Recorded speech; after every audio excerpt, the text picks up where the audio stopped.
The silver market is taking a hit today, down $2 as we speak. Is the silver squeeze over? That's the question on most people's minds right now. Peter Hug, Global Trading Director of Kitco Metals, joins us today. Peter, help us break down what's going on right now in the markets.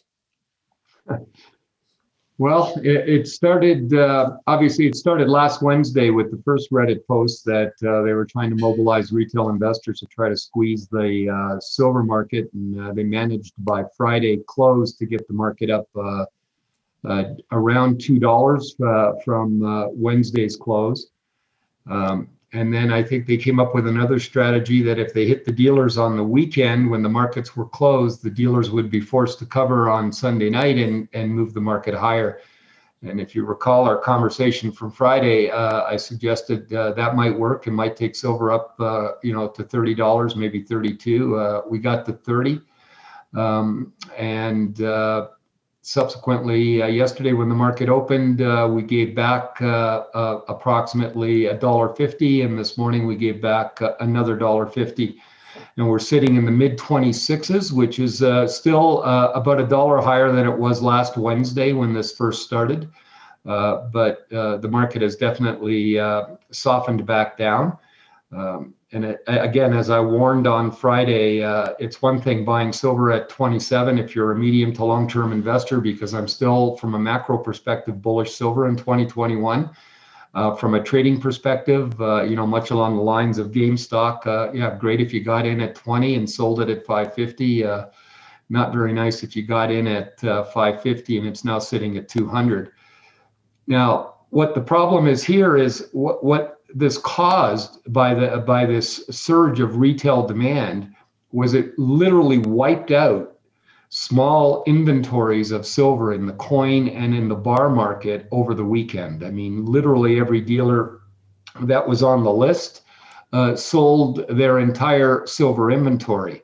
So what that has caused, as opposed to silver going to $35, you just cannot, with retail, have the buying power to force the market up beyond fundamentals, and the fundamentals don't substantiate short-term that type of a move.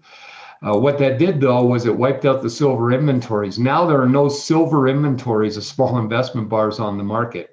So people that bought on the weekend were paying premiums anywhere from $4 to $10 an ounce over silver. Now there's no inventory. So the premiums on coins and bars are now similar to what they were in March of last year. So any type of pullback in this market now, unless investors get involved in the ETF or futures market, there's really no inventory to buy to be able to add to positions. So, they sort of cut off their nose to spite their face. And the problem with the futures market is, and this was inevitable as well, when you get this volatility, is this morning the CME raised margins. So that created a situation for people that were long silver at the open Sunday night at the 29.5 to 30.5 range. Now they saw silver come down, plus margins were increased, so now they're forced to liquidate. So now you've got a cascading event going the other way, and we're almost back to where we were before. This whole story of let's try to squeeze the big players out. Sorry, Peter, who's liquidating? Who's liquidating, Peter? Well, people that bought futures contracts paid $29, $50, $30 on Sunday night when the market opened after 6 o'clock.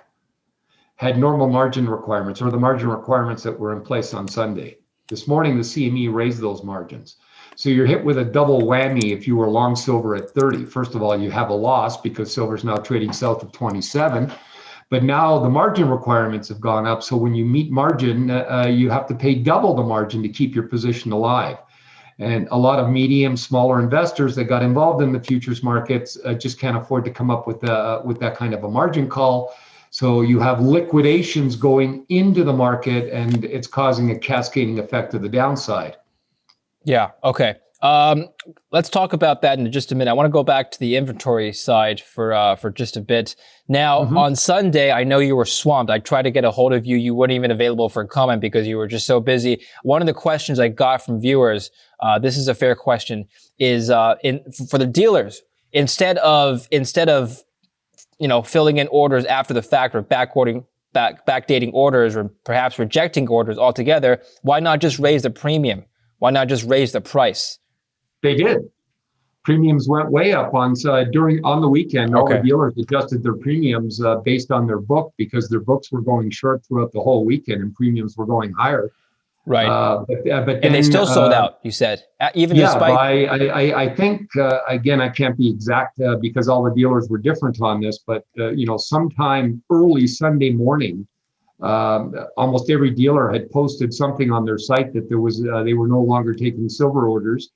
Our site basically, from just a technical perspective, was just overwhelmed with the orders. And you have to get to a point where there's a cutoff time when you are sort of forced to reject any orders over and above because you're at a point where you just don't know whether you have the inventory to meet. And the last thing you want to do is make a guarantee to a client that you're going to deliver a product and you've oversold the product. Now, inventory deliveries right now, the U.S. Mint is anemic on delivering Silver Eagles right now. The Canadian Mint has been on allocation for the past 6 months. Yeah. Any dealer that's out there selling silver 4 to 6 weeks out, which is what some of them were doing pre-last Wednesday, are now, in my opinion, going to have a significant issue in trying to figure out how to make good on delivering product with any kind of reasonable time window. We were fortunate. We basically just we were able to cut it off. There was a small issue on our end. We've allowed clients to come in and make themselves whole again if they wanted to, but it was a major problem. Now we were also fortunate because I could, again, I'm not psychic or anything, but I could almost see this coming and. So we do have a relatively good supply still of 100-ounce silver bars, which we were able to get first thing Monday morning, and very incidental supplies of the small stuff like silver maples, silver eagles, and some smaller silver product. So we do have some 100-ounce silver bars in stock. You can check all of the other dealer, and these are RCM 100-ounce silver bars. You can check all the other dealers there, and none of them have 100-ounce silver bars in stock. And so that is still available from a physical perspective. But generally, the market has been completely wiped out of small investment grade silver product. Peter, are you anticipating this demand surge to continue? Is this sustainable, just on the physical front? Well, I think if dealers have physical silver inventory, I still think there's a demand component out there. This was out there prior to the Reddit posts. It was difficult. If you go back 3 or 4 of my posts over the past few weeks, silver inventories were tight. Yeah. As we were getting in eagles and maples and 100-ounce bars and 10-ounce bars, they were moving fairly briskly before this happened. So I would imagine that the sort of retail demand on a macro picture is still there. The problem is there's no inventory there. Okay. So now the premiums have gone. Silver maple leaf premiums were at, memory serves me, somewhere around $3 over spot on Thursday, Friday last week. Now they're at $8. 100-ounce silver bar premiums were at $1.75. Now they're at $5. So basically this intent to try to squeeze the market, which was, I don't want to use the wrong words here, but was absolutely silly, has now backfired, and now there's no retail product in the market, and the premiums are pre-COVID or right at March levels of last year. And you don't think the premiums will normalize anytime soon, within the next 2 weeks? You can't normalize premiums until you've got a solid supply chain. Okay. And right now the supply chain is probably 4 to 8 weeks out. So how do you set your premiums? Yeah. Okay. Without knowing where what kind of volatility we're looking at going forward. So what the dealers do is they just jack the premiums up. They cover their positions in 1,000-ounce bars because those are readily available. And then when the product comes in, they'll swap their 1,000-ounce bars for the product because they will still get that product at distribution prices. And in the interim, they've covered their position so they're not exposed to the market. But individual clients looking for product are going to have to wait or pay through the nose if they find any dealer that has inventory. Let's talk about the futures and regulations now, finally, Peter. So going back to the CME's regulation, I'm just going to read the statement. So they've risen margins from $14,000 to $16,500 per contract, effective today, February 2nd. And the statement says the normal review of market volatility to ensure adequate collateral coverage. That was the basis of their decision. Is it normal for the CME to raise collateral during market volatility? Oh, absolutely. Yeah. Whether the market goes down or up, they're going to they'll raise margins. Quite frankly, I'm surprised that they only raised it 2,500. I mean, on a 5,000 ounce contract, if you had gotten in Sunday night and based on where it is right now, 5,000 ounces, you'd be out almost $20,000 if you bought the high on Sunday night. And they've only raised the margin $2,500. It would not surprise me if the volatility continues, that margin will not go higher. All right. CFTC has also issued a statement last night. It says, I'm just going to read their statement. The commission is communicating with fellow regulators, the exchanges, and stakeholders to address any potential threats to the integrity of the derivatives market for silver. It says the CFTC is closely monitoring recent activity. Should the regulators be involved? Is there any cause for concern on the regulatory front, Peter?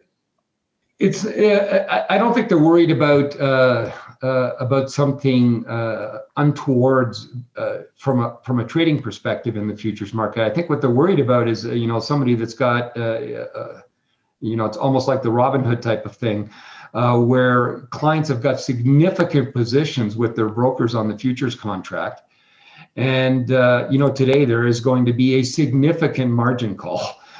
With this drop. And when this margin call comes, clients are going to have to pony up. And if they don't pony up, it's the broker that has the liability. Now, they can go after clients individually, but they have the liability. And I would suspect that some of these accounts may be underwater from the perspective of having assets on account to meet this margin call.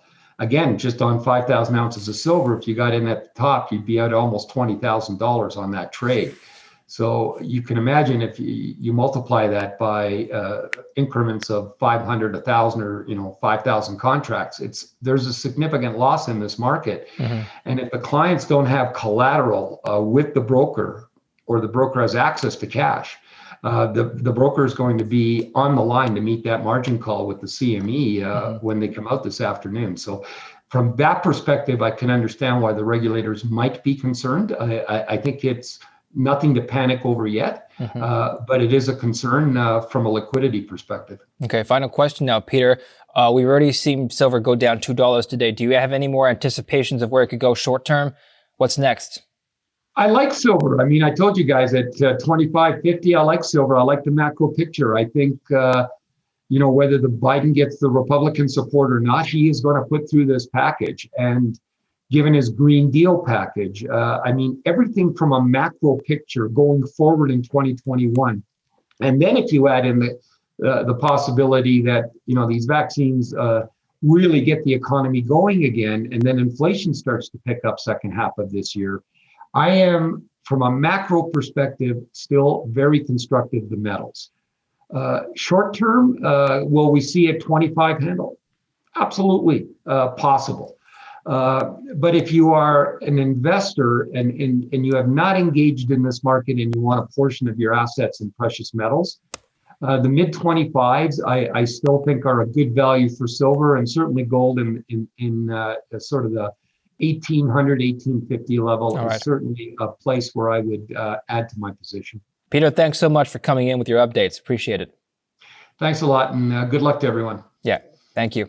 And thank you for watching Kitco News. I'm David Lin.